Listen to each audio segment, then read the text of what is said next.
नमस्कार मित्रांनो, जय महाराष्ट्र। शिंदेंना जबरदस्त तडाखा, डोंबिवलीतील खिंडार।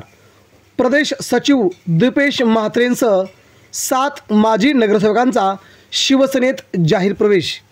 उद्धव ठाकरेंच्या शिवसेनेला डोंबिवलीत सर्वात मोठं यश। सविस्तर बातमी काय आहे मित्रांनो, जाणून घेऊया। शिंदेगडाला डोंबिवलीत मोठा धक्का बसला आहे। मिंदे गटाचे प्रदेश सचिव दीपेश म्हात्रे यांनी त्यांच्या सहकाऱ्यांसह शिवसेना उद्धव बाळासाहेब ठाकरे पक्षात जाहीर प्रवेश केला आहे।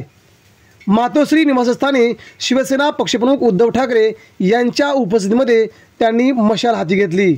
दीपेश म्हात्रे यांच्यासोबत त्यांचे बंधू माजी नगरसेवक जयेश म्हात्रे, रुपेश म्हात्रे, रत्नाताई म्हात्रे, सुलोचना म्हात्रे, संगीता भोईर, वसंत भगत, संपतीताई शेलार अशा 7 माजी नगरसेवकांनी शिवसेनेमध्ये प्रवेश केला। पक्षप्रमुख उद्धव ठाकरे यांनी त्यांचे पक्षामध्ये भव्य स्वागत केले। यावेळी उद्धव साहेब आगे बढ़ो, हम तुम्हारे साथ है। आदित्य साहेब तुम आगे बढ़ो, हम तुम्हारे साथ है।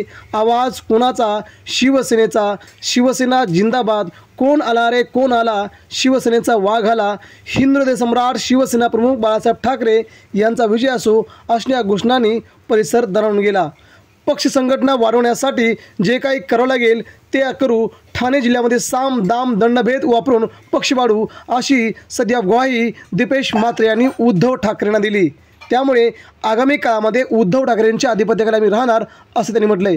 त्यामुळे शिंदेगडाला श्रीकांत शिंदेंना कल्याण डोंबिवली या बालेकिल्ल्यात सर्वात मोठा हादरा बसल्याने सध्या महाराष्ट्रात या प्रवेशाची चर्चा आहे। मित्रांनो, आपणास काय वाटतं? उद्धव ठाकरे यांच्याकडे आगामी काळात सर्वच नगरसेवक येतील का?